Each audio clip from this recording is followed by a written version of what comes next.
For over 50 years, people have come to see the Sharks play. Talent, skill, speed, intelligence, elite-level athleticism. That's not these guys.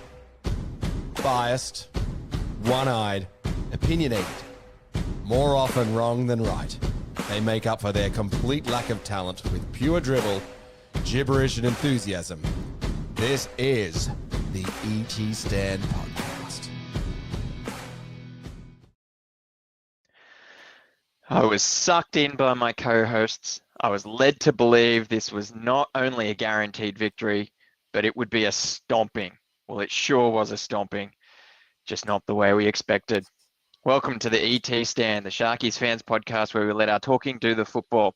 We're in all the usual places: YouTube, Spotify, Facebook, Instagram, Apple Podcasts, and wherever else you guys want us to be. If we aren't there, let us know and we'll get there.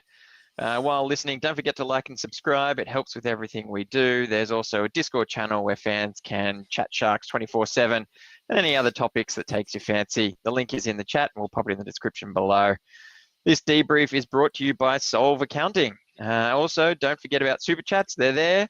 Apparently, I owe the audience a live snack on KFC gravy thanks to the Super Chats. So we will get that one to you.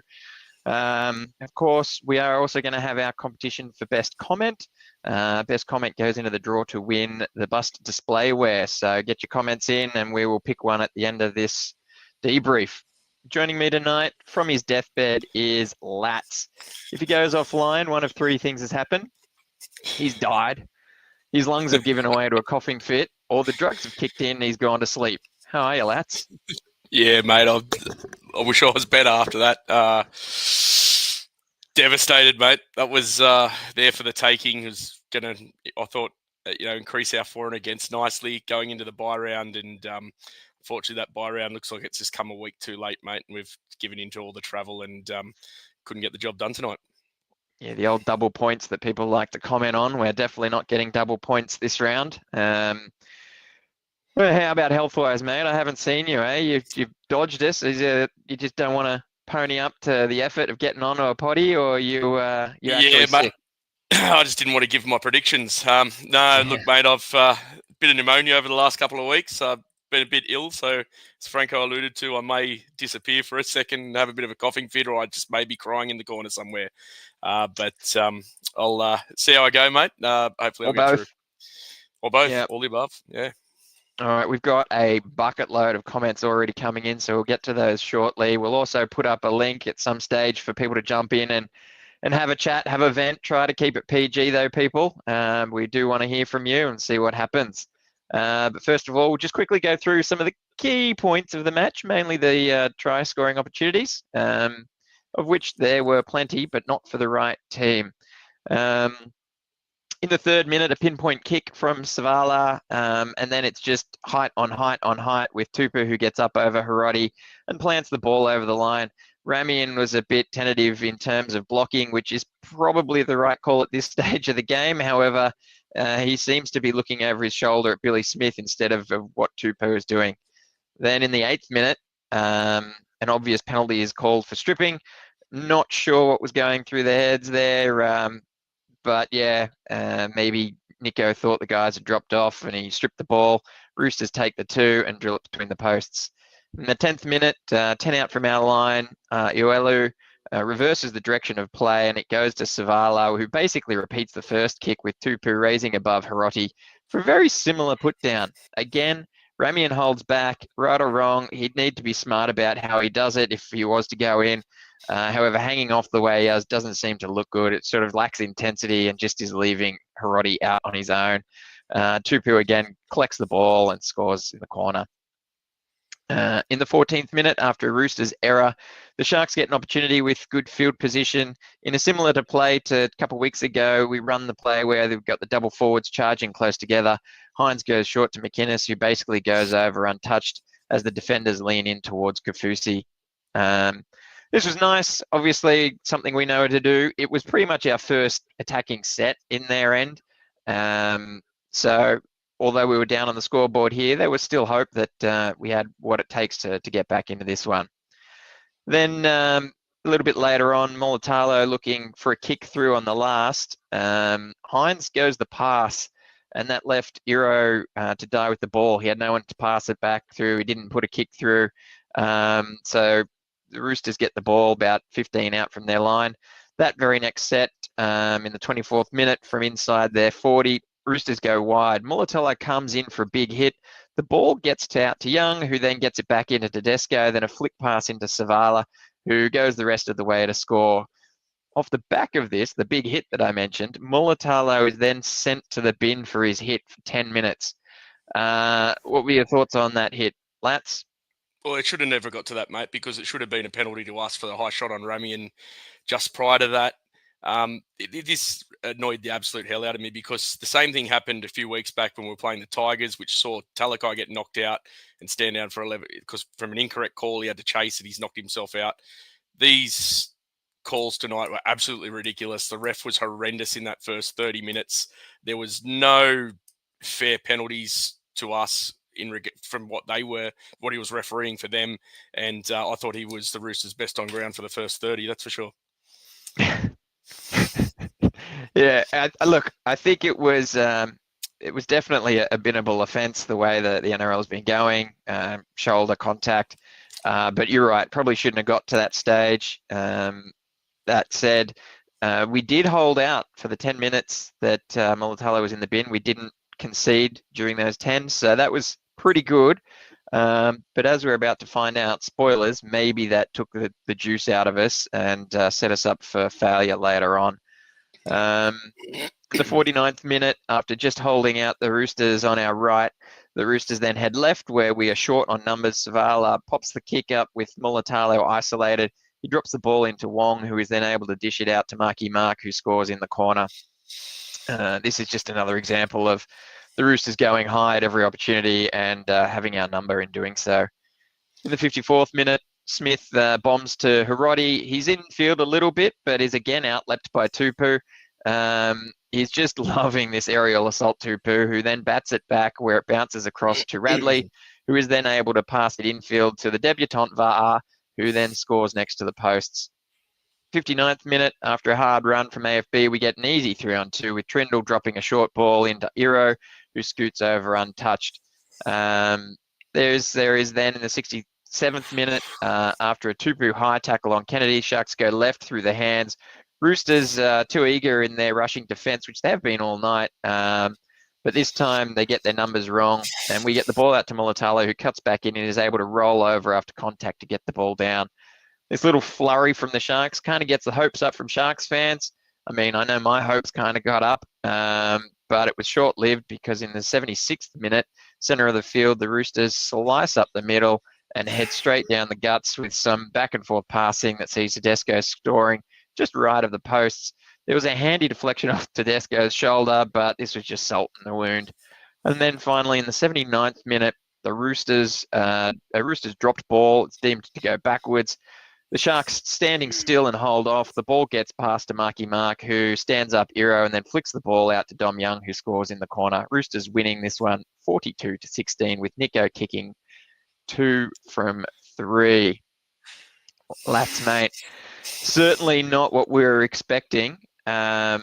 I'm going to come out and say it. The Sharks' intensity and commitment to this game seemed lacking. What was your opinion there? Yeah, mate, I thought we looked tired. We didn't look like we were all in. Especially, I thought Hiroti looked a bit underdone. I don't know if he was ready to come back and fill in that wing position. He wasn't jumping nearly as high as he normally does or putting that effort in defence. Yeah, mate, we just looked underdone, and I just think maybe this travel's caught up to us, and we're really looking at that bye round next week, and unfortunately, it wasn't this week. Yeah, I'm hoping it wasn't the favoritism tag there that got to us, got in our heads.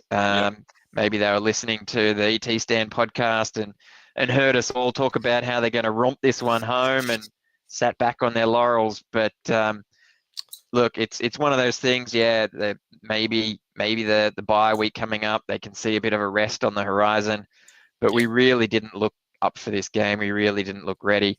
I know we were pretty committed last game against the Storm. That was really good. We got the jump on the Storm there, and through that, I feel was the foundation for winning that game. This game was the opposite. We were just slow out of the blocks. We were disjointed. We weren't committed in chasing after the kick chase. We weren't supporting our other runners. It was just a game where we were sort of half in it the whole way through, and it was a bit disappointing to see. All right, let's rattle through some of these comments because there are a few. There were comments before we even got live here, so good to see, gang. Shane H says, what's going on with attack? Worst I've seen in years. We need to go back to the straight attack under Morris as coach.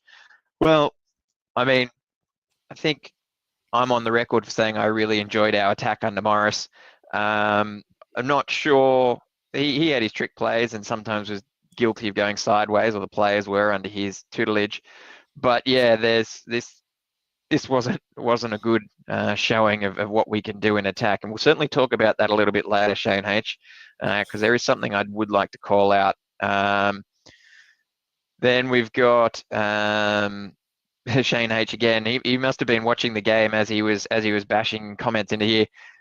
Shane, you can jump onto our Discord, mate. There's plenty of chat through the game there as well. Get some instant feedback there from other like-minded fans. And he says this is really a putrid game of footy. Can Fitz coach an attacking style of footy? Well, look, yeah, it's a team.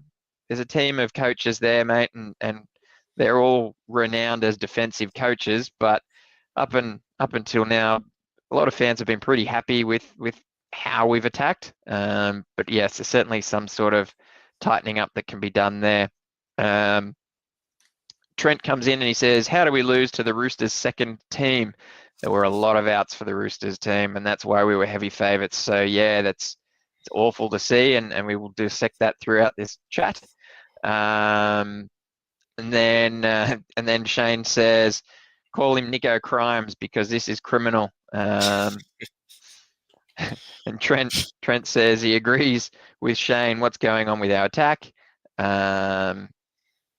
Shane again, Dom Young scoring tries on crutches. Then Shane again, Tedesco treating our defense like a Costco toilet. Total disrespect. It's a pretty good one, Shane. I like that one, buddy.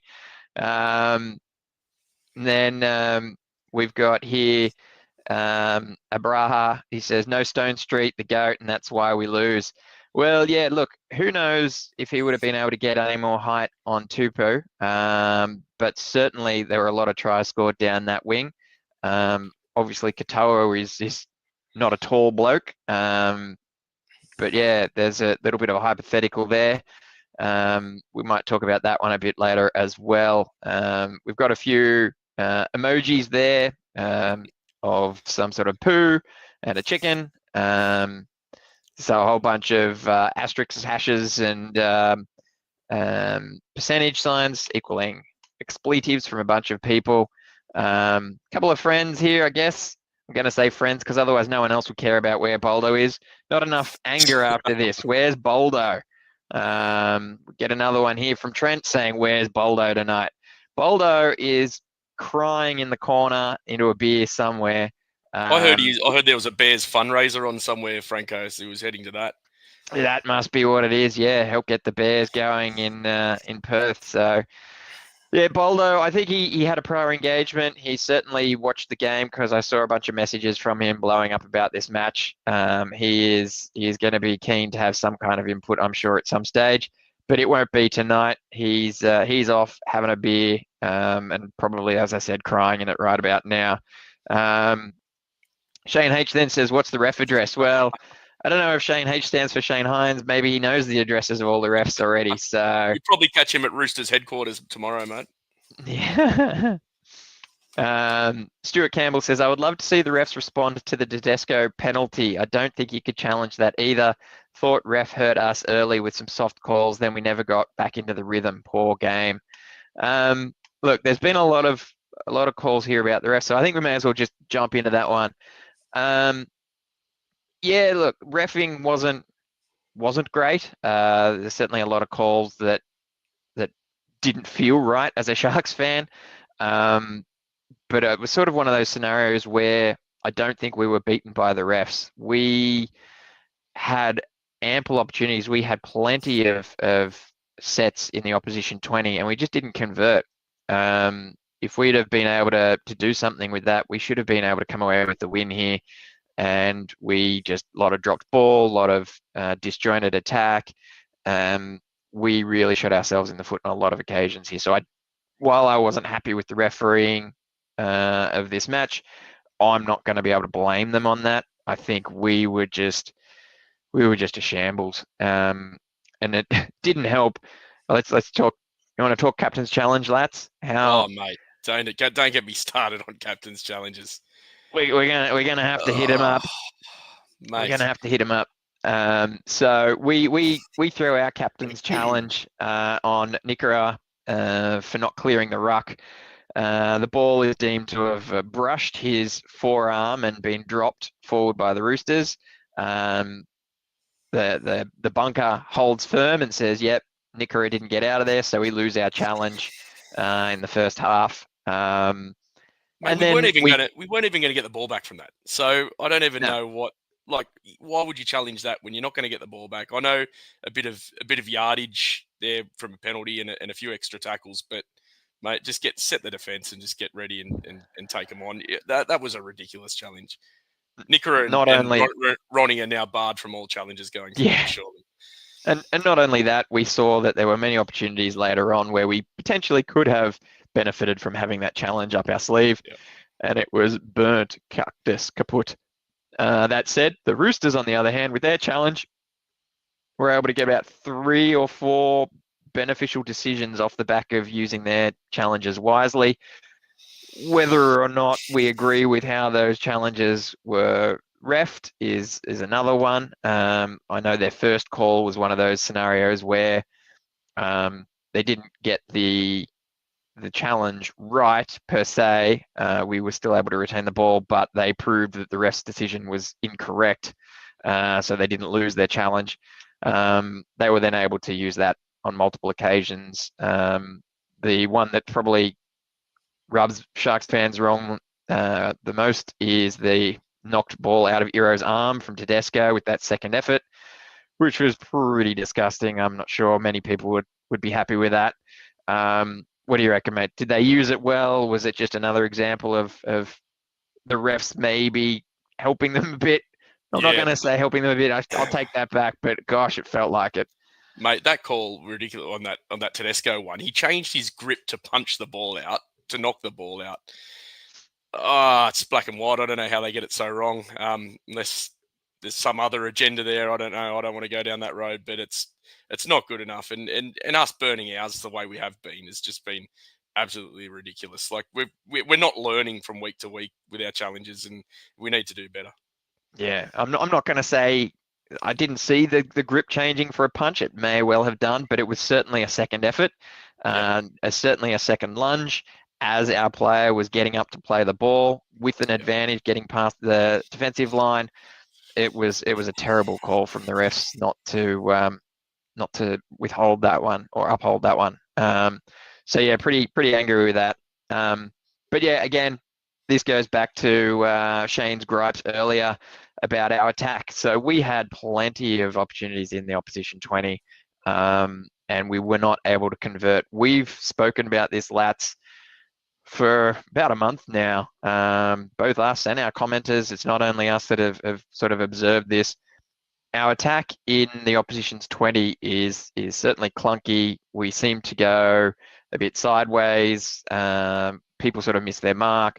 If we give ourselves a bit more space, 30 out, even middle of the field, we seem to just click and gel and make good meters and do better than when we're inside the 20. Do you see this as a pattern that's forming, mate? Are we reading into things too much here, or is it something that we need to go back to the drawing board and do a few more drills? Mate, our attack's definitely not as silky as it has been in the last couple of years. I know we've had a bit of injury and a few changes to our back line. I don't know. I think Will's fallen off a bit in our attack. He's been trying to inject himself, but hasn't been overly effective the last couple of weeks. It's something. It's concerning. It's definitely concerning. I thought we were on the road to getting it right after last week against Melbourne, and only to have it pulled apart by a second string Roosters team this week is rubbish, and it's just not good enough. Yeah, I agree. It's certainly one of those things that I don't know what the answer is, obviously, but I do think the coaches and players need to have a little bit of a look at what they're doing there, whether it's to simplify things or try something new. Something needs to happen because what we're doing at the moment isn't working. I also know for most of this season so far, we've been pretty conservative in terms of going dead with the ball inside the opposition's 10. I wonder if that inadvertently is having some kind of impact on our opportunities. We're very, very rare do we put a grubber through for repeat sets and sustained pressure. Those sorts of things obviously build fatigue in the defense and give you extra opportunities to score in the red zone. So maybe that's compounding over time. I know even tonight we saw pretty good field position, numbers all over the place for the Roosters, and Trindle putting a bomb up instead of a little grubber through behind the line. A bomb of all things, with the Roosters out jumping us all night long. Surprise, surprise, they did it again and diffused that set.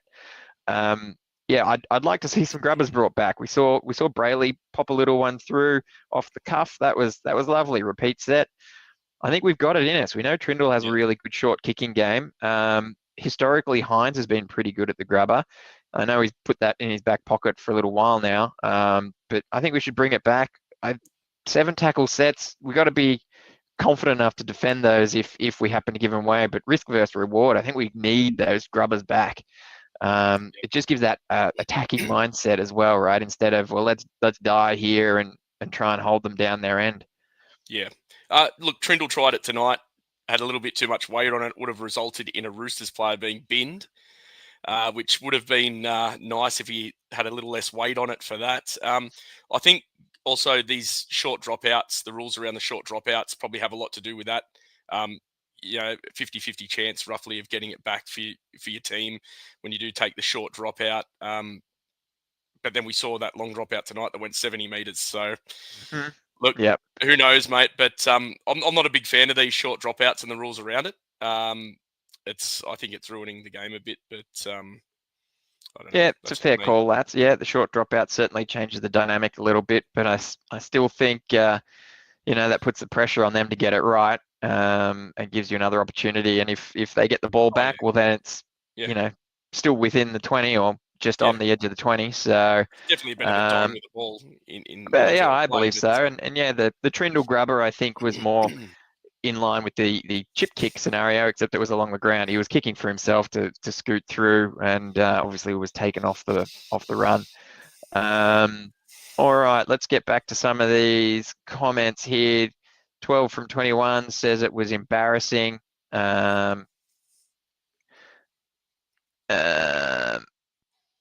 Okay, and then we've got Brad Laurie here. He says, Brad Lewis, sorry. As soon as we beat Melbourne and start talking about stringing easy wins together without any Origin players, we come up against the bottom 8 side with half the team out through Origin injury, and we not only lose, but we get embarrassed by them. Yeah, will Fitzy start disciplining his team? I don't quite know how you would discipline them here, Brad. We don't really have many players to swap out for them. Certainly put a rocket up them in the sheds, but outside of that, I think it's just going to be maybe a few laps around the oval during the bye week instead of a quiet period to rest and relax. But yeah, we were sort of worried about coming into this Origin period. There's certainly added pressure on having no Origin players and being expected to romp through this based on how well we've done through the hard period of this season. So hopefully it's a blip and we get back on our horse and show the fans what we can do over the next little bit. But yeah, it's a bit scary. Matthew Williams. G'day, Williams. He says to call this terrible is an insult to terrible. Outdoor brick houses is what he's saying there. Yeah, what a difference 7 days makes. Still plenty of questions for this team to do better. Yeah, we've definitely got to do better. Sean King here says, critical areas at critical times. All of the 50-50 calls went their way, and even the 75-25 calls went their way. We didn't seem to play to our strengths, and we got out enthused. Good point there, Sean, mate. Again, we spoke about the ref calls and whatnot. We should have been able to get over that. But yeah, we did not play to our strengths. If anything, we played to the Roosters' strengths. And that was something that I was certainly screaming at the TV for, because yeah, that was no good.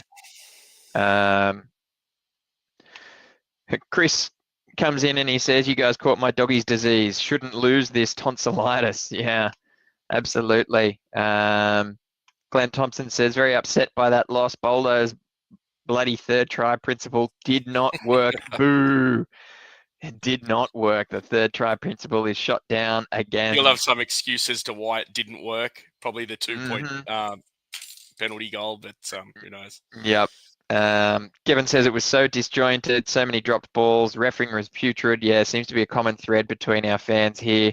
Glenn says we needed to step up. We did not. Simple. Beaten by a younger, hungrier team. Yeah, absolutely, Glenn. That's what we mentioned earlier, mate. We were certainly out enthused this match. And it must be said, although I think the rub of the green went their way, to especially this particular player, Tedesco had a bit of a captain's knock there as well. Had something to prove and was in everything.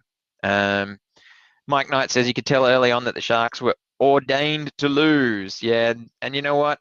I hate mentioning this one because it's certainly something that is the black, white, and blue goggles. We seem to think it every week, but geez, the commentary team really wanted the Roosters to win this one. It felt, especially Ennis.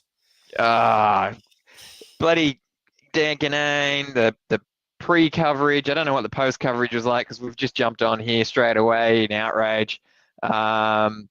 Yeah, it was very much riding the Roosters home for that one. Certainly got that narrative of all the upsets going. But yeah, they loved this one. They were salivating over a Roosters victory, which was hard to cop. But anyway, it came through. Now, Rob Wall with the super chat. Thank you very much, Rob. $2.99. Technically, we don't have to read the next comment, Rob, because you didn't put it in with the super chat, but I reckon that's what you meant to do. So we're going to read it. We're going to here we go. Nicho committed more crimes tonight than his mum. Oh, gosh, Rob, mate. Wow. That's harsh. That is cutting deep there. Oof. Look, Mrs. Nicho has been on the up and up. But yeah, look, I don't know if Nicho is to blame for this game, realistically. Both Nicho and Trindle looked a bit off. They didn't look, as I said, they didn't look to be in harmony with anyone around them. There were dropped balls, there were hard passes, there were kicks going astray. It was just one of those games where I think, as I said, the commitment wasn't there. Our mind wasn't there. We weren't focused on the game. It was a bit off. And that stemmed no cohesion. That stemmed right throughout the squad. Sonia says the refs had vision interference by a large paper bag full of cash. As Lats mentioned, yep, they're probably back at Roosters headquarters right now, enjoying a beer with the players. Kevin here says a dismal display by the boys. Also, defense was poor. Will is back in a slump. Yeah. Do you want to have a chat about Will there, Lads? You kind of mentioned it a little bit earlier. Yeah, mate. I just think he's been leaving balls he should be going for, letting them bounce. We saw last week it didn't come off for him at all on a couple of occasions. Luckily, we got the chockies last week, but I know it just seems off. He seems. I imagine that his contract saga that he's going through with not having a club for next year yet, or a contract for next year, must be weighing on him. But he was playing, career best footy a month ago, and that's just seems to have been cut the last 2 weeks, and it's a shame because we want the best for him. We wanted him to re-sign, and we still do, but yeah, it's just I don't know where that form's gone of late.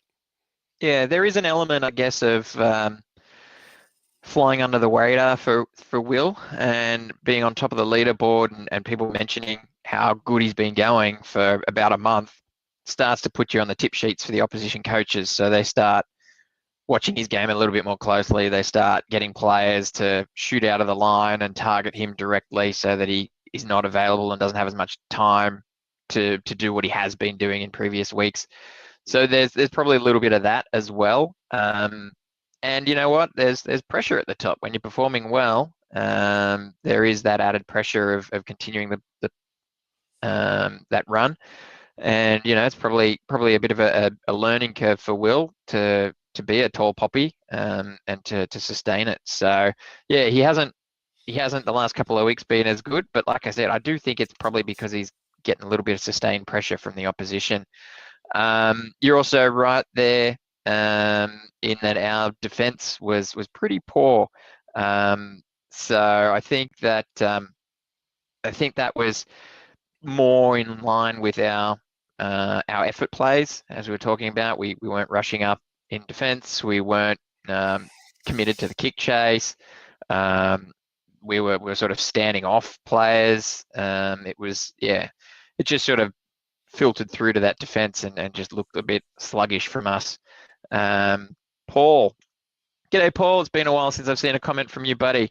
He says, you guys know my opinion on Sifa as a centre, but he needs more minutes. I would have hooked Rami in and put him at right centre. Jesse hasn't had any impact for weeks.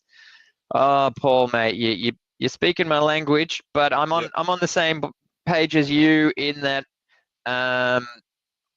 look, I think we're all in agreement that maybe centre isn't his right spot anymore. I'm not even sure hooking Rami in for putting Sifa on in the centres there for a stint is the right call either, although I wouldn't be upset to see it. I just think you're right, Paul. Ramian's better in defence in the centres. I thought Sifa, we looked much better in attack on that right side last week when Sifa was in the centres. Just that I don't know, just that trust of his winger.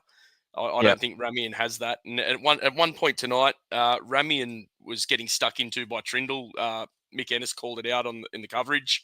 So the players knew he was off, and I wouldn't mind seeing that, Paul, to be honest. Yeah. You've got to try things if it's not working, and I don't know if Fitzy's just not making those calls in the game. The bottom line for that comment, though, Paul, is that Sifa needs more minutes. I think 20 minutes is not enough. I haven't looked at the stats. If it's 20 minutes, that's terrible. Let me have a look here, Franco. It seems to be his average, though, 31, so it's a fair shout-out. 31, yeah. He came on at the end there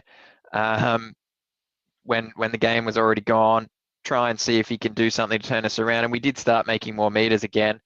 Sifa's, we look a much better team with Sifa on the park than off it, and I don't think he's getting the right number of minutes. Speaking of the bench, we don't want to wear out AFB, but I also felt that he was on the pine for too long as well. Franco, look, Atkinson offered nothing tonight. Played 14 minutes and offered absolutely nothing.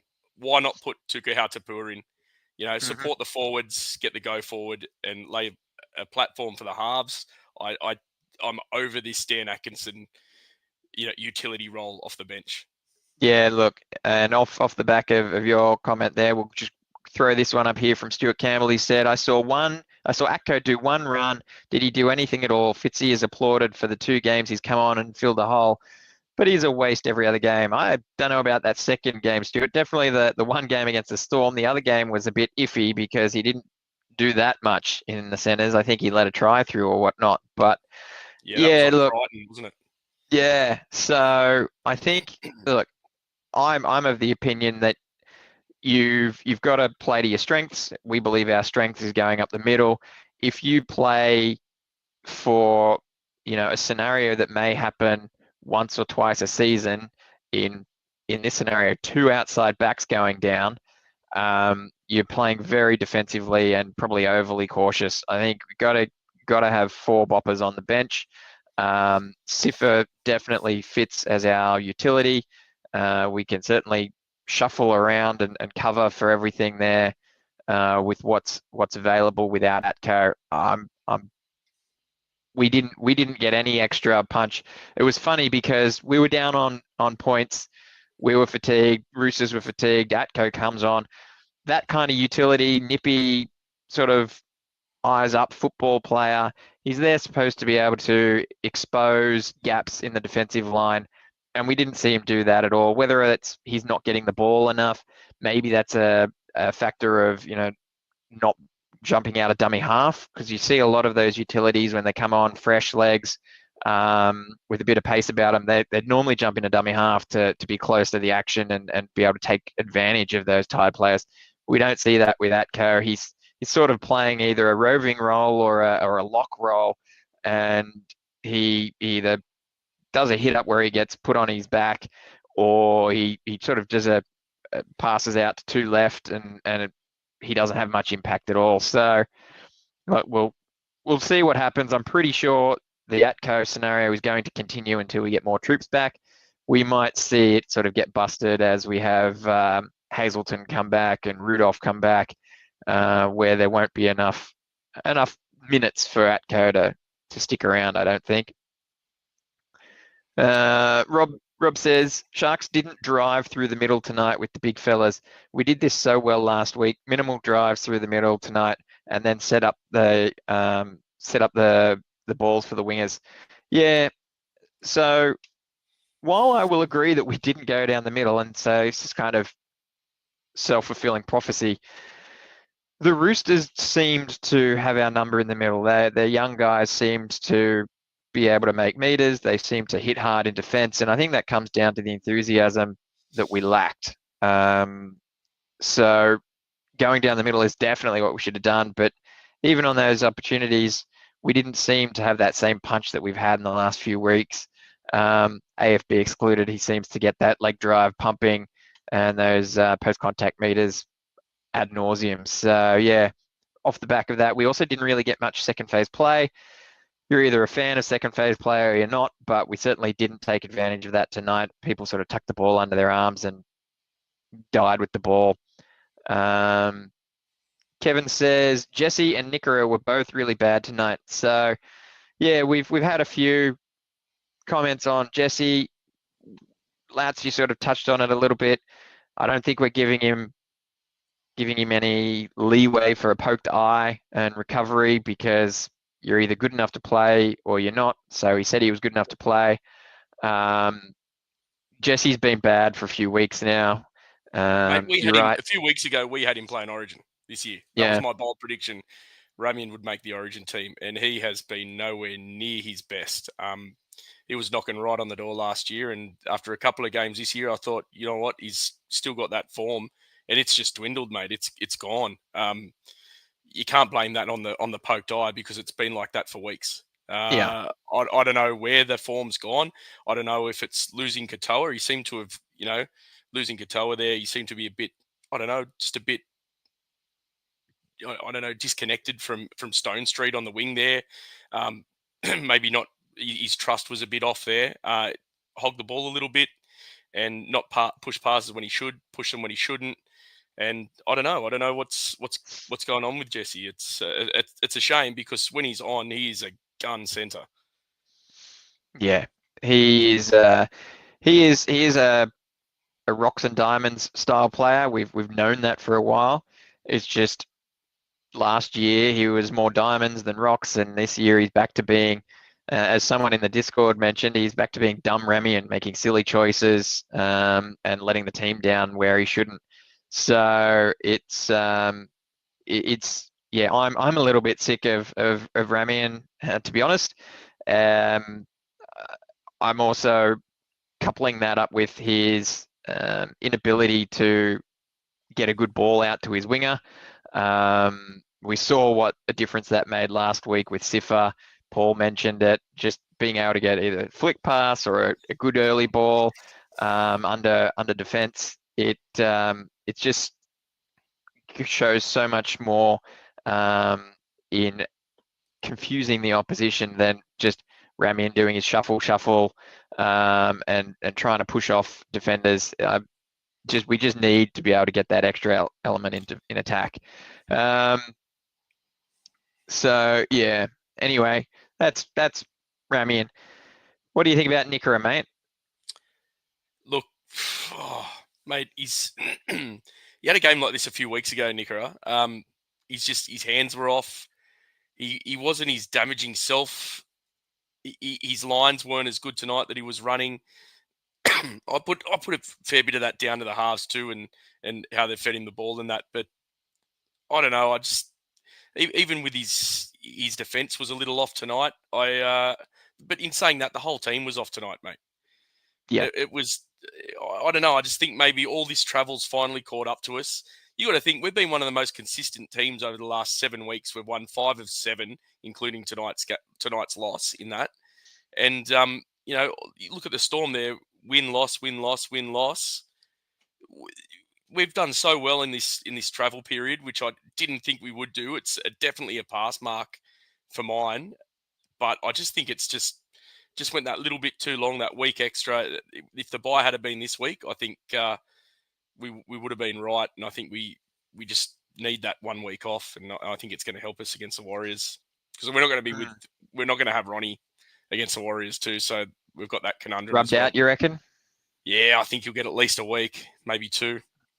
Yeah, I'd like to think that he was down low enough and bounced Initial up off the contact, shoulder. Yeah, initial contact was not with the head. But just on that, why was I'm not even going to have a go at pronouncing his surname, but Mark, I'll call him. Where Marky was Mark? his HIA? Yeah.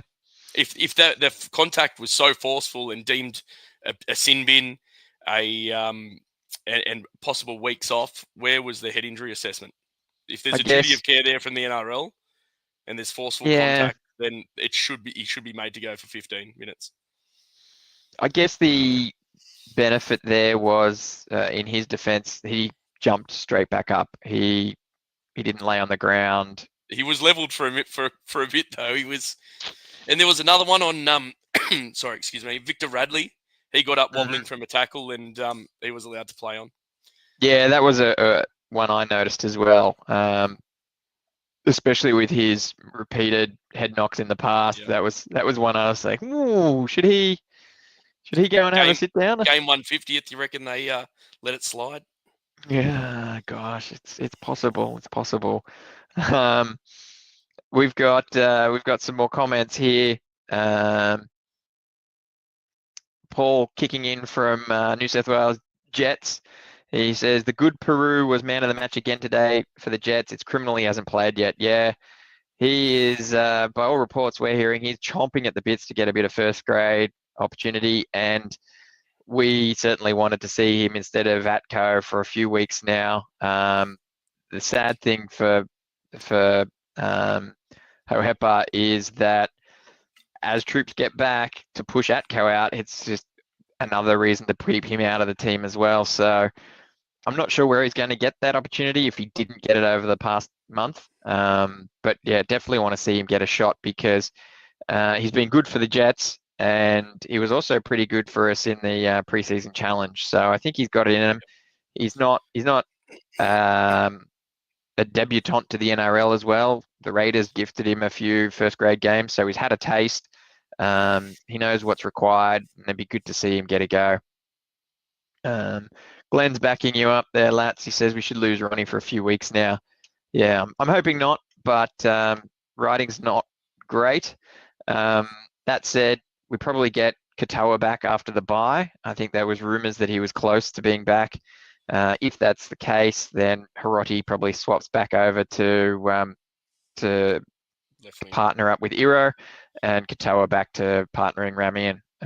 So we're probably, while Mulatalo does offer a lot for the Sharkies, it's probably not the same scenario as having the depth backline crisis that we've been experiencing. Then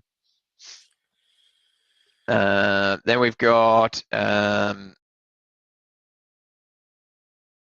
here we go.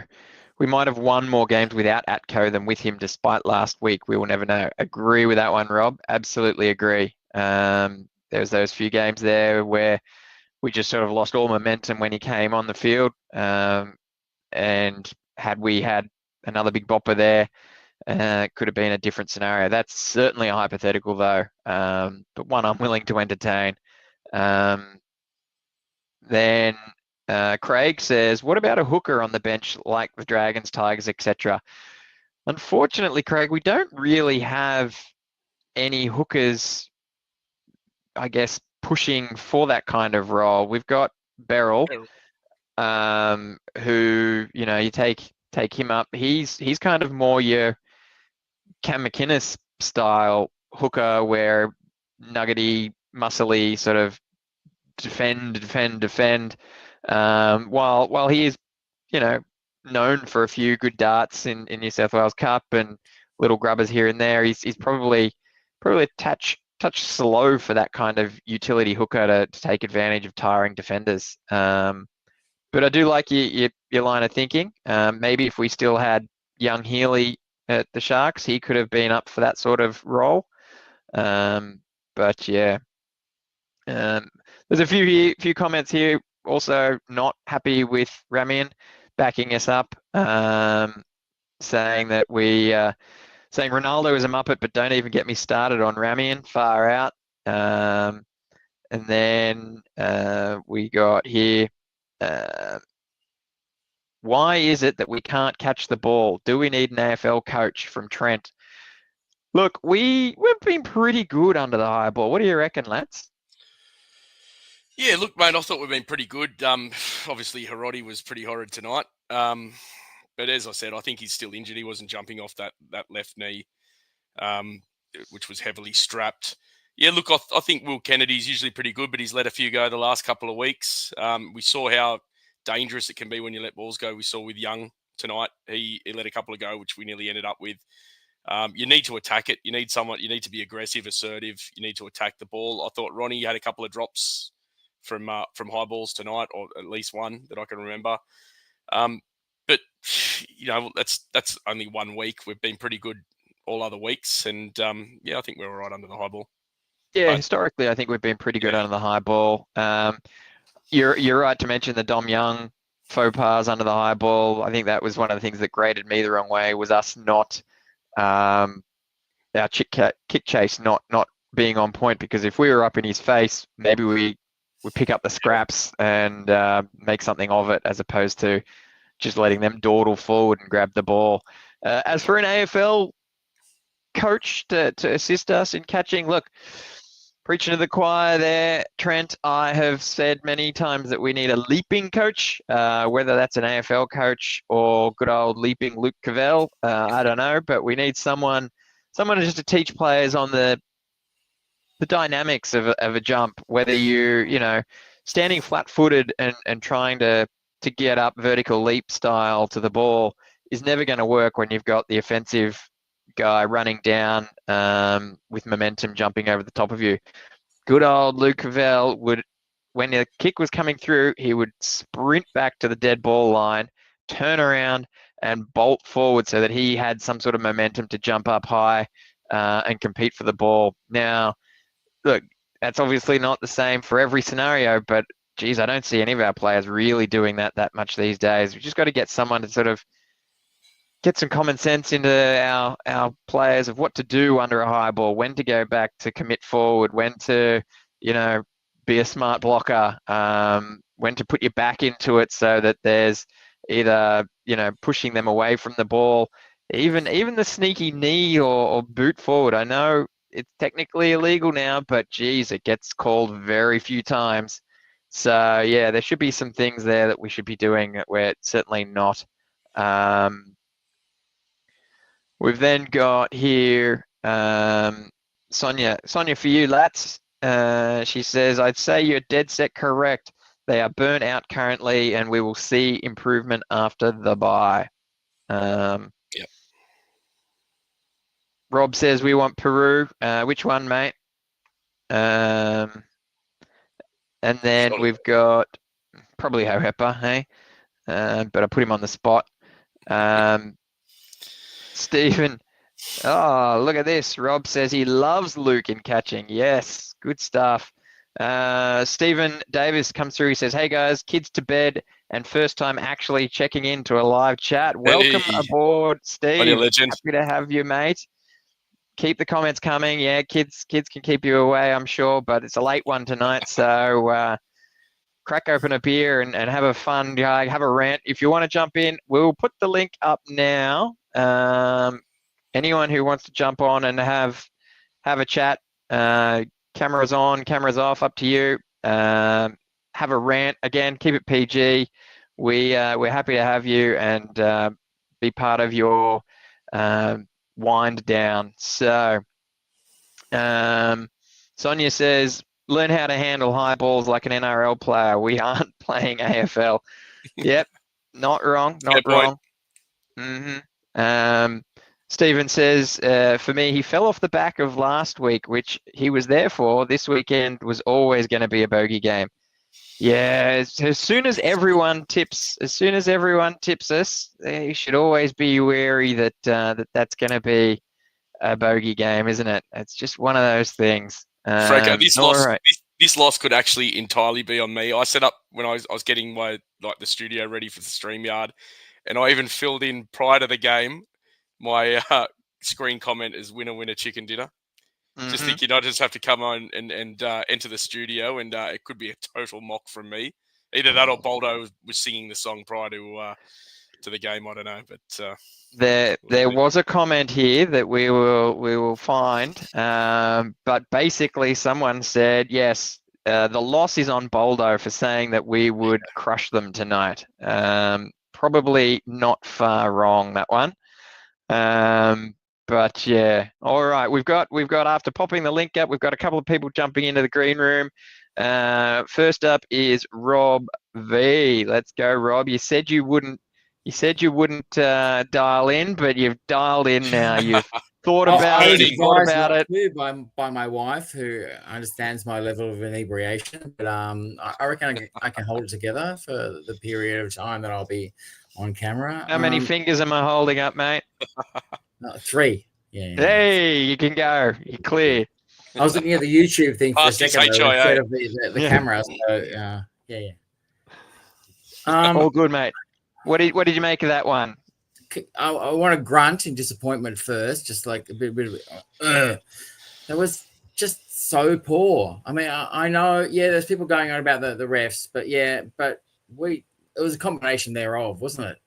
Really? Yeah. We were the rod for our own back. It was poor.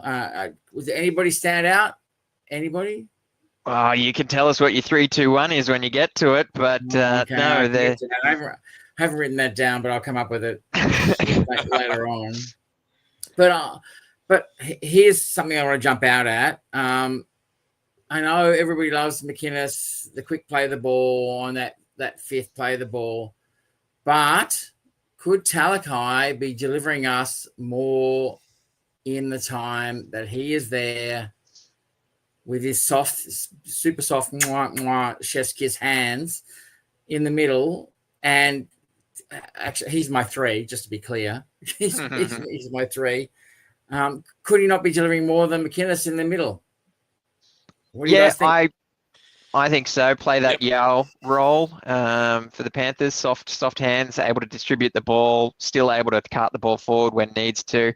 And he's got a bit of a boot to him. We've seen him out on the edges when he gets caught with the ball on the fifth, able to kick through. So, range of options available there at lock. Captain Cam, though, I don't think will be dislodged. So it's probably something we got to wait for at least another year. But that's not a bad shout out, Rob. Not a bad shout out at all. And can hurt people. He was the only person who folded people today. No one else in that team folded someone in defense except Talakai. Legally, anyway. Oh yeah. Yeah. Okay. I will argue there was a bit of a bump off the shoulder. But incidental contact for mine. But yes. Anyway. We might see Ronnie next week, but who knows? Yeah, it could be one of those ones where we see it's just a fine, but as as Lats said earlier, there was effort behind it, so that's normally deemed a little bit more of a concern. And Ronnie doesn't have the greatest reputation. Some people might like to see him rubbed out a little bit. I'm sure they would. I'm sure many people would who aren't our supporters. Gosh. Yeah. Now, Rob, you go ahead. You had the comment here. You might want to elaborate on for us. He said that Jesse and Nicho were poor.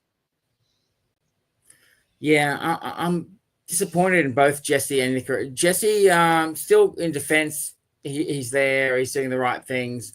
But he's not busting the tackles that he was. He's not doing the offloads that he was.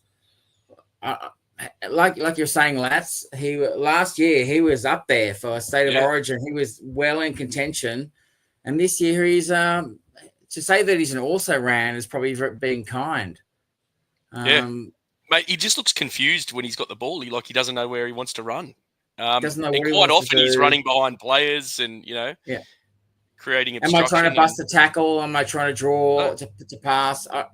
He doesn't know what he's trying to do. Yeah. Is that coaching? Is that a change in winger again? I'd argue that he just doesn't know what. I don't think we know quite what he's doing. Anyway, Doesn't like change.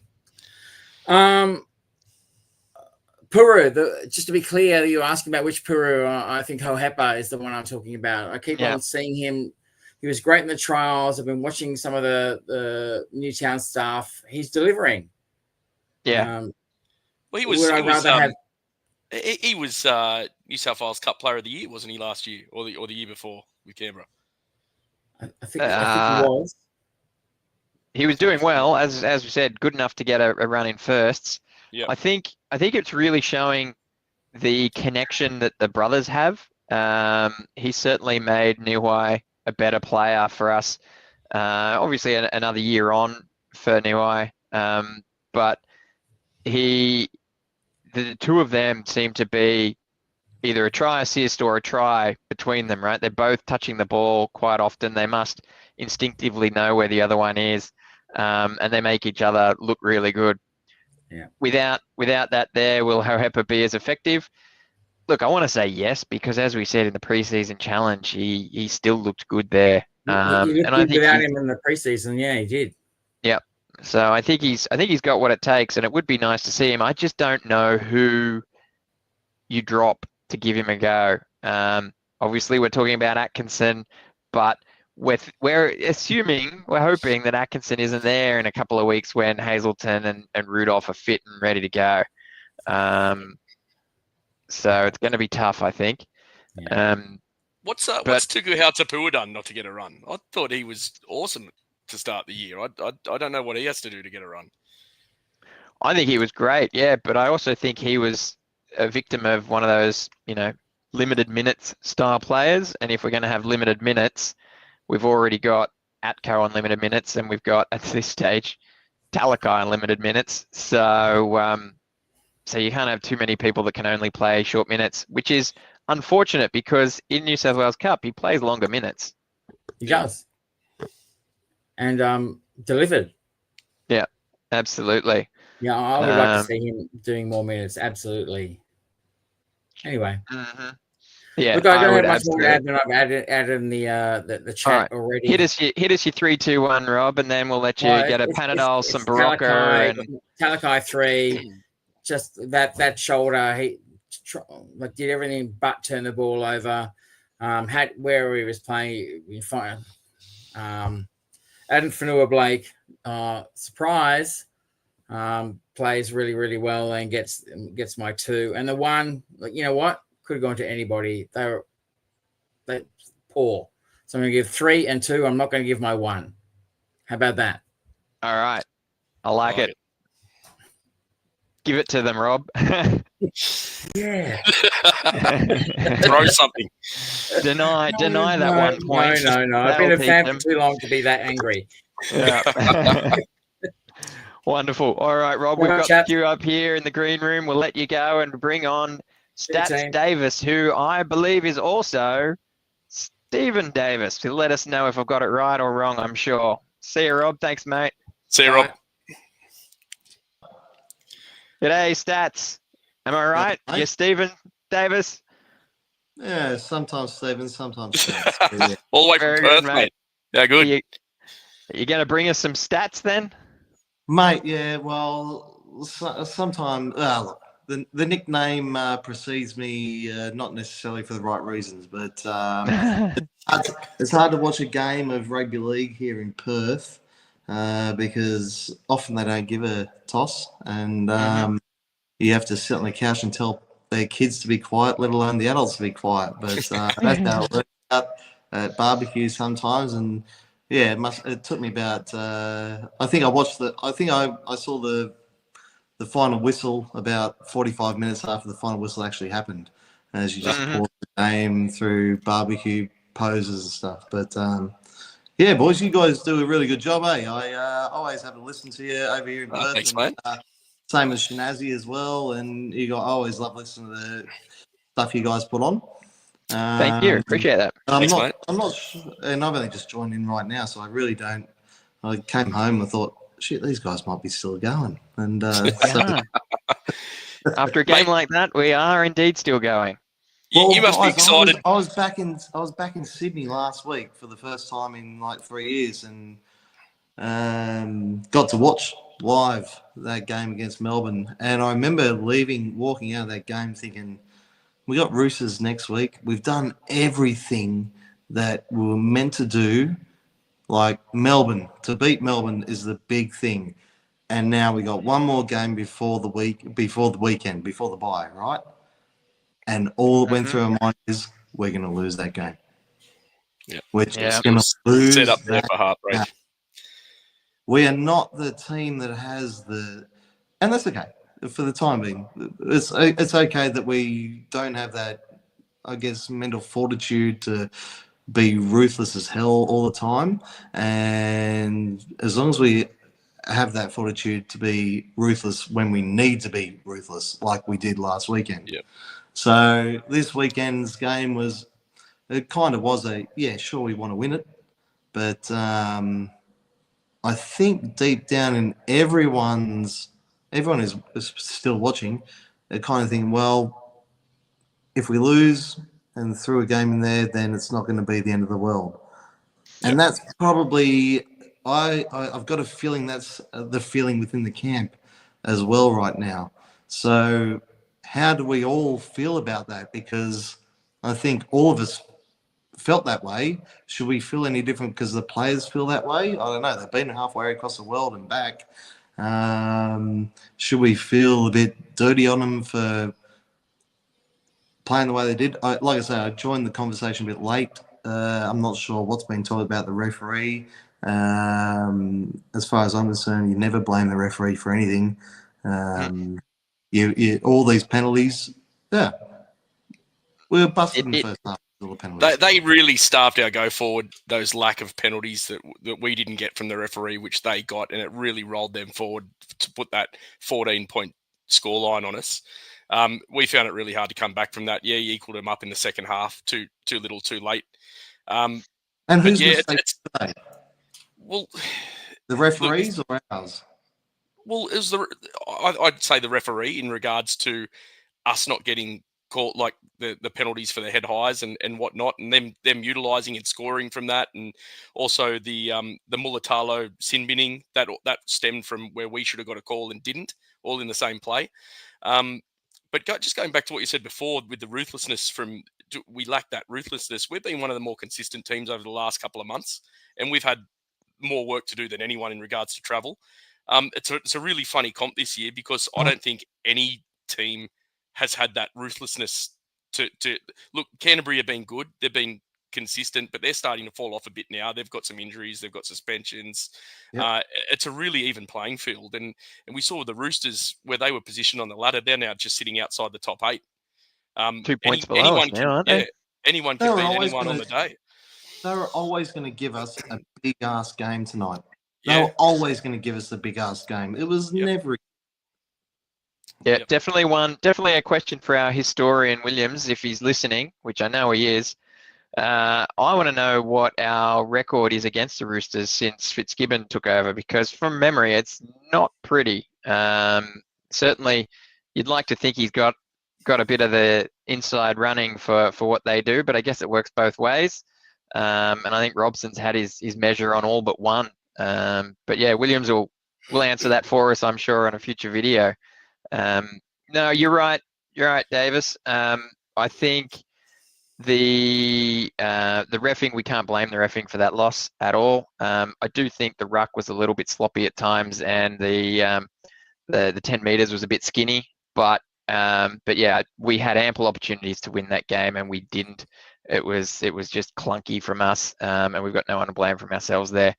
I'm not going to deny people for have a rant against the refs, because sometimes that makes you feel better, and also there is certainly calls that were not great. So have a rant. It was just definitely. frustrating, Franco. It Yeah. was just frustrating. It was really frustrating. We just couldn't get a go forward there at the start, and it was just annoying. Mm-hmm. Yep. It's Did really you get to the match? Guys, like I say, I don't know how far in the conversation I've joined in, and what I'm about to say isn't exactly brand new news. We've all been talking about it since round one.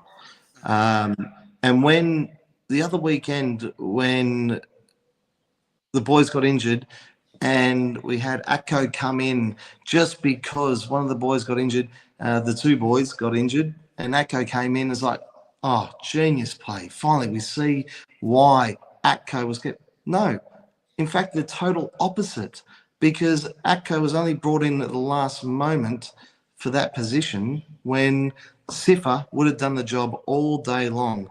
I'm just with, I just don't understand why every single person I hear and talk to when I was at the ground last weekend for the first time in it forever, everyone says, what is Atco doing there? He doesn't belong there. He doesn't belong. He doesn't, as great as he can be and will be as he goes to the track, whatever. He does not add what we need, the strength on the pitch. Yeah, Not to mention, you're he's right not even there. going to be there next year. He's over with the Dragons. Blood someone new, bring them in, and just, I don't know, give Tapua some more minutes there. Like we don't need to hold him there every week in case there's an injury to a back. It's just, I don't know. It's just it's hurting us. It's an interesting thing as well, mate, because yes, it looked good at the conclusion of that Melbourne match. But it would be an interesting hypothetical to play out if we only had one injury and it was just the poke to Ramian's eye, and we spent the rest of that Melbourne match with Atco in the centres and Stone Street outside him, and Siffer doesn't get a chance to jump into those centres and set up those two tries and do all that good work that he has. We only get, say, 20 minutes from Siffer, aka his average, and is that a different game? Is that a different outset? We don't get his defense. We don't get him dislodging balls in tackles. Is it a master stroke? I go to the week before. Remember when Trindle came off with the head knock and we put Atco on, and it was like, oh, that's what we've been waiting for. We wait for one of our halves to be injured so that Atco's right there. And we did nothing with it anyway.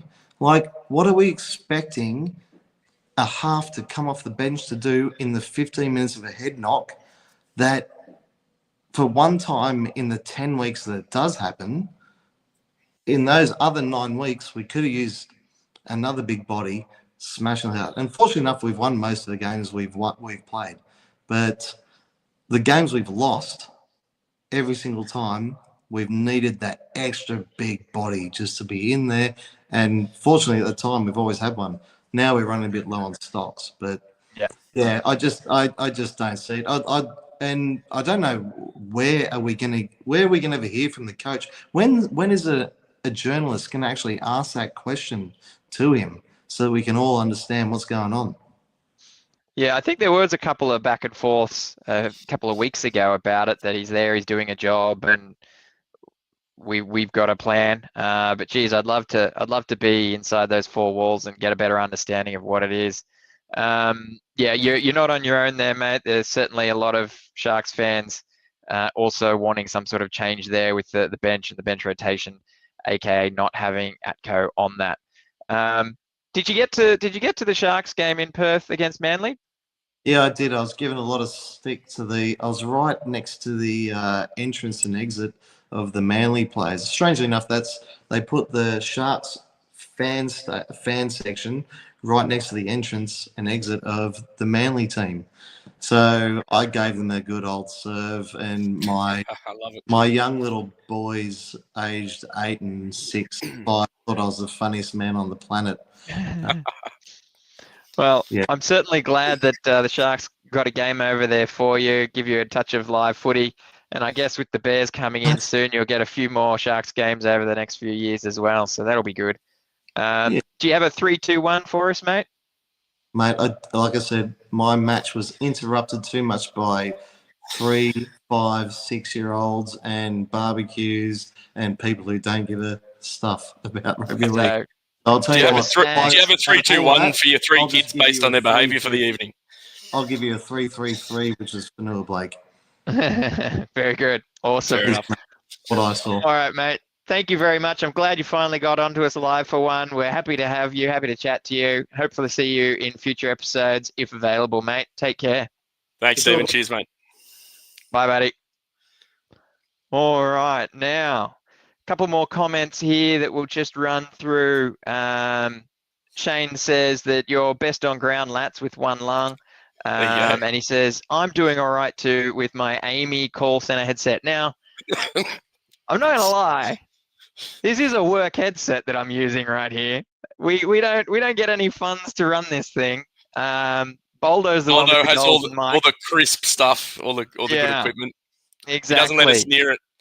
No, won't let us touch it. But it's not Amy, but it is a work headset. So good spot in there, Shane. It's got the nice noise cancelling and hopefully clear enough and crisp enough. I don't know. No one's ever really commented on that, but I think it's all right. We've got another one from Shane who says, Nicho and Trindle ran 3 kilometers sideways tonight, and he wants your opinion on this one, Lats. You want to give us something here? Yeah, mate. Look, they just, as I said, they looked unorganised. They just looked like they didn't know what they wanted to do, and there was no structure to their play. I thought Trindle was better than Nicho tonight. I thought he was trying his heart out with his bombs, and he was getting stuck into Ramian. Mate, the whole team was off, but yeah, there wasn't a great deal of structure in the halves, and especially around the fifth tackle options and whatnot, as we alluded to earlier. So, mate, I'm just going to write this game off as a one-off, and hopefully we can get set to take on the Warriors. Yeah, for sure. There's a few comments here for Steve from Shane. He says, philosophy or stats? Show us your stats. And then Trent says, where are the stats? We love stats. So you might have to come with some stats next time, Steve. And finally, here we go from Trent again. Where's 2.0? Well, have I got news for you, Trent? 2.0 has been patiently waiting. We've kept him back. We've held him. There are other people in the green room before him. He was slow to the jump, but here he is. Here is the man, 2.0, probably ready to unleash. How are you, champion? Hello, mate. Yeah. Yeah. All right. Yep. I'm going to start on one thing. Lats, you've taken my opening comment about the HIA. The game before, now this isn't an excuse. This is just the NRL's messed up completely beyond repair. The game before, someone slammed their head into the bloody floor and got taken off by the doctor. Ronnie always brings back capital punishment, and they're allowed to stay on. And at half time, Marky Mark's going, I can't see anything this side, or something like that. All right. So that's not a HIA? Flawed. It's completely incompetence. Speaking of incompetence, I love you, Lats. We've known each other 20 years or whatever it's been. Franco, I've loved your work too. Stop the crap excuses. Travel. Warriors travel every year. They're sitting second. Yeah, but they don't have a run like we've had, mate. Canberra. It takes its toll. Darwin. No, screw that. You're professional athletes. Get over it. Right? It was insipid. It was pathetic. It was useless. And to have one eye on the bye. If I'm Fitzy had about 1 minute 20-second press conference tonight. That's how shitty he is. If you've got holidays, forget about it. Get him back on the field on Monday and make him run to bloody Brisbane and back. I don't care. That was disgusting. That was one of the worst performances I've seen in 5 years, at least, minimum. We're supposed to be a top four hope. Really? I'd prefer not to watch them in September if that's how they're going to play. The best teams, Melbourne, Penrith, over the last 5 to 10 years, turn up every week. They don't deliver shit like that a week before a bye. You want to go into the bye on a win. Jesse Raymond, go back to reserve grade. I'd rather bring Gabriel or Vela in. The way he ran up that first bomb that Tupou took and he starts having a chat to bloody Billy Smith. How's your day been, mate? Yeah, you're good, mate. Yeah, how's yours? Oh, that was a good try for you. The second one, I kind of understand it because by the time he got over there, Tupou's already in the wing. Take him out. It's a penalty. I understand that. Make an effort. He doesn't want to pass the ball to anyone. He doesn't want to he's having a sook because freaking Sione's not there. All right, see you later. Off you go. You know, Nicho boy. Mate, that was shocking tonight. 2 sideways, two lateral. I don't like it. Cronulla Blake, he's probably our best on ground, if I'm being honest. I don't know where Talako's 3 points come from Rob. But alcohol. By the time Cronulla Blake started getting through them, we were down by 20. We defended well for the first three sets. After their second try, we didn't have that execution. Their young forwards were ridiculous tonight. Right? They actually showed passion. They showed commitment. They showed desire. William Kennedy, what have I said all along? The only thing consistent about him is his inconsistencies. This is what he's been the whole career. He'll have good patches. This has been far his best patch, and then he comes back down again. Ronaldo, he should give up football at the moment and become a professional hitman. That's it. That's it tonight. That's all he did, apart from the try, and it was gifted for him, essentially. He had to roll over the line. Who else have we got? Nicho, I'm going to give Nicho a pass because he's been probably our most consistent player for the last 2-3 years, apart from Blake Bradley. Well, where was anyone else? Kafusi couldn't get forward because we were tackling so much. We gave away 5 penalties. Discipline is terrible. And a couple of them were dodgy. Who cares? Turn up. You're playing a team. Yes, we got 5 players out, but the media don't want to know about that. But screw the excuses about travel. Screw the excuses about the refs. You're a professional footy team. Start acting like one. Because if I was the coach, they wouldn't be going on holiday. They'd be running bloody laps until they start playing again. Because it's just 2.0 dropping. 2.0 dropping truth bombs here. I don't think I gave them the excuse, though. I think I said that they were under pressure because of the next period of next month worth of football is supposed to be all Sharkies with no Origin players and an easier run than what we've been through. I don't think we should be excusing the travel, but it is a factor. But it does take its time. You're right. Yeah. It's a factor. It's not an excuse. And tonight, they were unorganised. The whole team was off tonight. The whole team. There is definitely no doubt that we did not turn up for this match. It wasn't unorganised. There was just no effort. As soon as the Roosters went over twice, that was it. We went down there once and I went, okay, we scored a try. For the next 30, 40 minutes, what? We're going sideways, we're going back. The short ball from Hines to Nicho. There was a ball from Nicho running across field, dummied inside to Jesse. Then Hiroti came over and he's got 6 meters of space on the outside. So what's Nicho supposed to do? You're supposed, as a winger, stay on. And I get Hiroti. He's been good for us, and I'm not going to give him too much shit. But he's just another utility playing on the wing. And we give Dan Atkinson so much trash. Yeah. In reserve grade, Hiroti's a fullback, centre, wing, 5'8" sometimes. Right? So he's getting moved around all the time. And then he's supposed to come in and do a job on the wing. And whoever said something about Stone Street, love you. Since he's been gone, and this isn't saying we're going to win the night with him or anything like that, 5 tries their winger, that side's winger has scored. Coates didn't look interested until Stone Street went off last week. And you're putting I don't know how tall Hiroti is, maybe 6 foot, against a giraffe with Raymond just going, trying to feed him or something. He's just sitting there going, oh, come here then. There's no way he was leaping to his capability for those contesting. He didn't, like Hiroti didn't get any protection. Every other team gets protection over there. It doesn't matter if you give 6 again. It doesn't matter. Defend your try. You don't want to get. You don't want to. It's twice. Twice he was able just to go up there, and it's a similar put down. Yeah. Pathetic. It's so easy to Absolutely. do it. Line speed, pathetic. Cam McGuinness Yep. started all right, and I just didn't see him for much of the night. Blake Brayley, solid as always, but he can't do anything unless your forwards are going forward. And every time we're going forward, we're kicking from our 35-40. So this is what I'm saying. We can't keep making excuses. It doesn't matter what it is. Refs are shit. We know that. We get it. We know the travel's been bad. Guess what? Warriors travel every freaking year. They travel the most in the comp. They're sitting second. They went to Vegas this year, and they've got to go 3 or 6 hours each way to Auckland every time they play. Sometimes further if they play up in Brisbane. Canberra have done the Darwin and Vegas, and the consistency for them this year. Everyone, I think some of you boys predicted them to come last. They're coming third. Genuine premiership title contender. We're supposed to be that, and we're saying, oh, it's too hard. It's too much travel. Oh, and Fitzy's saying it's not an excuse. So why are we using it as an excuse?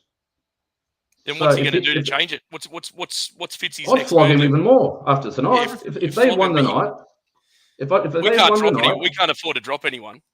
So I guess that's the only option. You can get another player on the bench. He should never be there in the first place.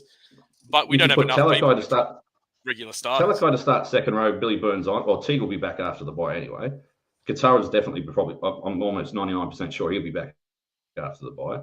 So we're getting a couple of players back. Tommy's still about a month away based on him being in a sling last week that I saw. You give him a flogging, I'd flog him for 3 or 4 days this week, then give him a 3 or 4 day rest. Go and spend time with your family because they have earned it. I'll give them that. But based on tonight's lack of energy, it's like they had one eye on the bye. Yeah. I've got it on good authority. Nicho's going away They were tonight. massively complacent. They thought they had the 2 points in the bag. We certainly touched on that, looking towards the bye, the double points. And I mentioned absolutely make him do laps around the oval because that was just a poor showing. I think that there is questions as far as not only the intensity but that cohesion. One definitely could impact the other, but we just looked like headless chicken out there for a while, and I don't know. I happily rewatch that one again just to get a bit of ammunition in this regard. But whether it's the style of Roosters defense that threw us off, or whether we were just completely off our game, because not only were people not looking for the ball, there were people running through the ball. It was an awful display of cohesion, and we just didn't look like scoring for most of that game. It was pretty diabolical. It was pure desire, mate. The Roosters team was pure desire. They wanted it more. They tackled harder. They ran harder. That's a team without Sam Walker, Brandon Smith, and the likes that are already, and the rest that are in Origin. Imagine if imagine what it could have been if they didn't have those players out. Like it's the worst shot. As a top 4 team, it's diabolical. You don't expect that. I get the only excuse we got, and it's a crap one, is last week's game was very, very physical. It was mental. It was draining. That's all you got. It's a crap excuse, but it's the only one we've got. And There's no short turnaround. We should have been able to come back from it. Exactly right. But I've said it in the Discord channel. Last week is why we can win the comp. This week is why we can't win the comp. I like it. It's that and simple. It's not wrong. Mm-hmm. What's your 3, 2, 1, Williams? None of them.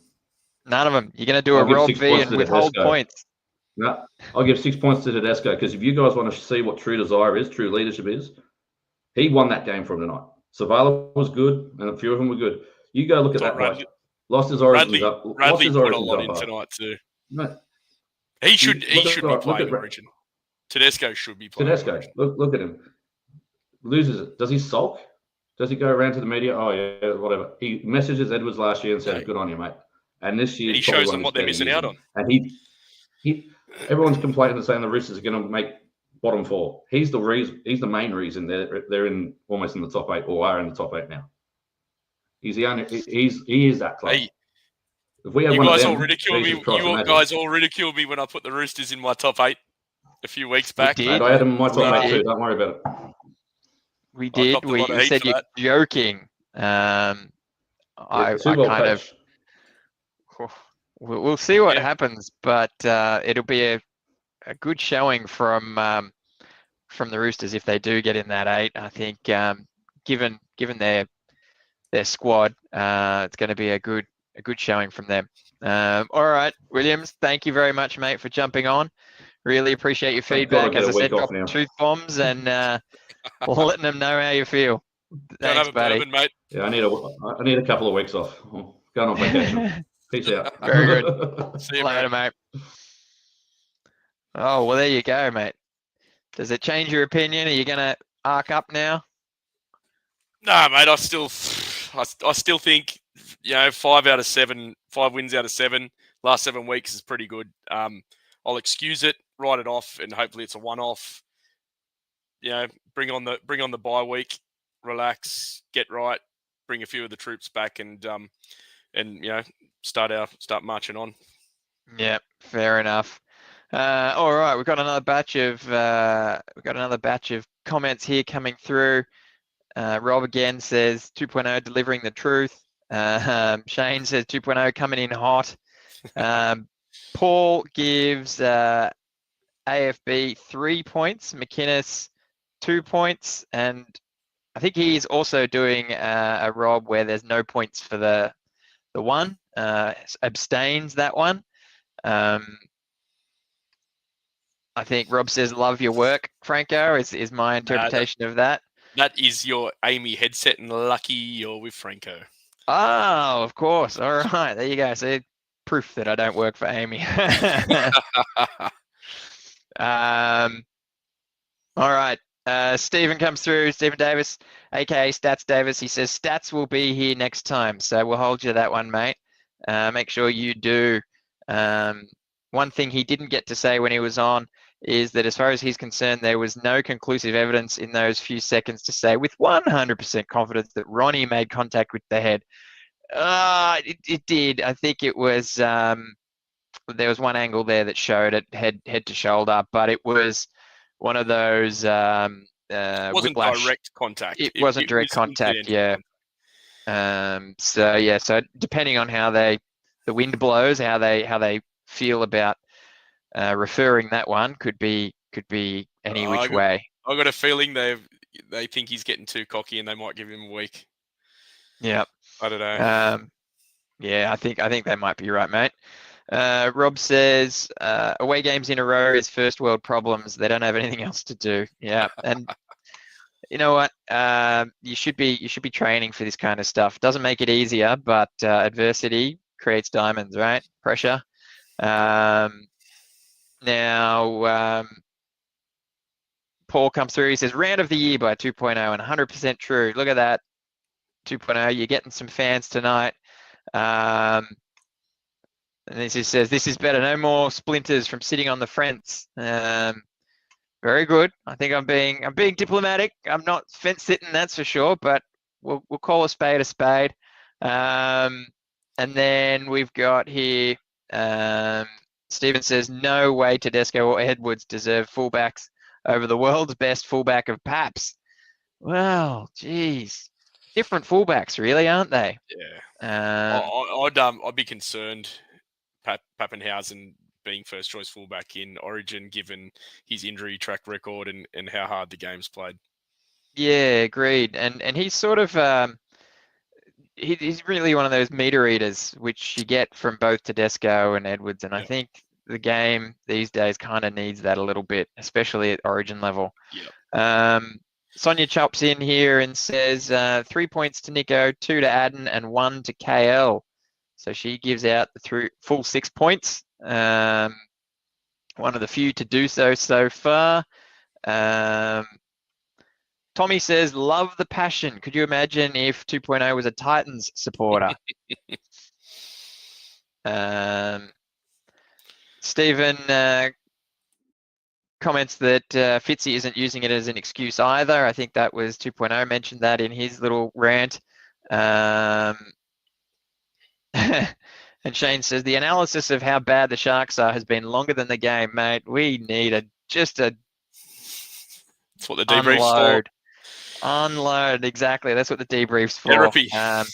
And you know what? Before the debrief, Lats said he's not feeling well. He'd be really happy if we could make sure that this went for 2 hours. if not more. So we'll see how his Pulling an lungs all-nighter. hold up. We're I pulling an reckon all-nighter. we're getting close to wrapping up, but we will see. Now I don't know if I should read this one out, Lats. So you can read this one out because I don't know if I can do that. Right, 2.0 is not handsome in any way. However, our Sharkies are humans. Horrid game. Let's move onwards and upwards. Oof, very So, good. hang on, Well is done. that how it read? I think I that's can get how it read. acknowledged. Oh, sorry, 2.0 is correct as he is handsome. Sorry, must have missed that. I think I like the first version better. True. And then Dev Error. I'm not sure. He says, looks like we both ate humble pie before the bye. Is that because you picked the Sharkies or you're also a supporter of the Doggies? I don't know. But yeah, we certainly got shown up this match. Now we didn't take the 2 in this one. We had a shot in front, didn't take the 2, dropped the ball. Admittedly, we got the ball right back because the Roosters then dropped the ball, but we didn't take the 2. Boldo's not here. I think I'm contractually obligated to mention that we did not take the 2 and that he would have wanted us to. Thoughts on that?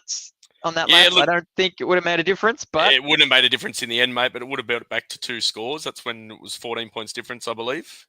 Mm-hmm. Yeah, so I was surprised not to see us slot the 2, but look, in hindsight they smacked us in the end, so it wouldn't have made a difference. So no, I don't think it would have made a difference at all. Stephen Davis says, for anyone who thinks taking the 2 last week was a bad idea is off their head. Oh, and look who's decided to show up. Mr. Boldo. He says, should have taken the 2. So, yeah, there it was. Probably while we had a man down, taking the 2 in that scenario would have been good as well. Kill some time, but as it was, we held them out. We actually pretty good defensively while we were a man down. Maybe we should have played with a man down for most of the game. But yeah, it was a bit of a shame. All right, Lats, what do you reckon, mate? Have you got any final comments on this game? You want to give me your 3-2-1? yeah, mate, I'll start with 3-2-1s. I've got I had AFB at 3. I had KL Iro at 2, and I gave 1 point to Cam. I thought that his first little stint there was pretty good. Just on one thing, do you know if Billy Burns, does he have a French background by any chance? Because he had a blue, white, and red mouthguard in tonight when we were playing the Roosters. So I'm just wondering what was going on there. He's off contract. Is he trying to get a contract with the Roosters? Could be. Oof. Okay. Very good. I don't know, mate. I hope he's got French background or something. Maybe I don't know. But the Australian flag is also blue, white, and red. Yeah, so true. yeah. True. Yeah, I don't know. But Billy Burns wasn't too bad. That's all right. We've got Benjamin Turner saying, did the team stop connecting after playing a game at Shark Park? More travel needed. I like that spin on the narrative there. Yeah. They were better on the road, hey?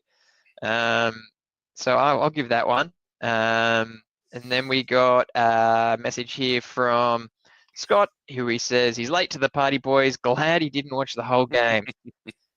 Look, I'm certainly against turning the tube off or walking out of a stadium, but there were points in that one that I just wanted to go, nah, done with this one. So yeah, my 3-2-1. I give 1 point to. Yeah, I probably give 1 point to KL. I think he did all right, over 200 running meters, pretty good in defense, scored a try. 2 points I give to Brayley, pretty solid in defense for most of that match. There was a bit there right at the end where we were just leaky everywhere, but he seemed to be pretty good, seemed to try and keep the tempo up. So I give my 2 points to Brayley, and then look, I can't go to anyone else but AFB for the 3 points. So he definitely cleans up there. What's your score out of 10 for this one, Lats? Oh, mate. from a neutral perspective, I'd give it a 5, 4 or Give 5. it a 5. Fair enough. I would not give that a score out of 10 from a neutral perspective. From a Sharks perspective, I'm giving that a 2. A 2. That was pretty fair. awful. That was pretty awful. So yeah, as we said, maybe we should have seen that coming. We were certainly a red hot favourites. The bye week after it, all of us tipping them to do well and just romp home in this match. Should have seen the writing on the wall. It's sort of reminiscent to the Tigers match last season. So yeah, not great.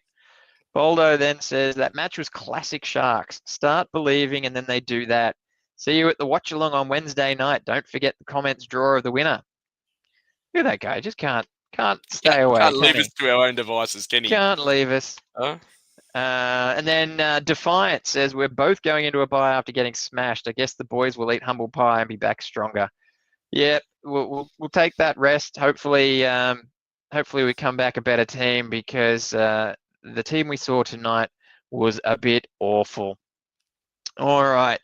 Well, guys, don't forget to like and subscribe. We really do appreciate it. If you missed us live, you're more than welcome to comment below. If you want to see how the discussions went through that game, you can certainly jump onto the Discord and be part of the discussion. We popped that link in the comments here. We are going to be back Tuesday night for a special bye week episode. I believe you are with me, Lats, on that one, and so will be Williams. So that one should be fun. Looking forward to that. We may get some late opinions of this match after the dust has settled. And as mentioned, Boldo will be doing a live watch-along for State of Origin. Is that with you, Lats? Mate, I haven't been briefed, so who knows? Short notice. I think it is you. And I think it might have a couple of other supporters from the WAS TV joining us. So 2 and 2. Yeah, right. A bit of a simulcast kind of thing going on there. That should be fun. Jump on board there and listen along if you want someone to enjoy the game with. It could be hilarious or it could be an absolute train wreck. Both should be interesting viewing. For all of our audio-only listeners, I'm not sure if this will be popped up and polluting your airways, but you never know. It's one of those things that we're trialing out. It's going to use this as a bit of a springboard, maybe, as we've said a few times, whether or not we do a simulcast with actual Sharks games. Could be fun, and if it works, it's something we might see a bit more of in the future. So let us know if it works. Give us a thumbs up there. This episode, again, was brought to you by Solve Accounting. I hope I've now done that at the beginning and now at the end. That should satisfy Volo at least a little bit.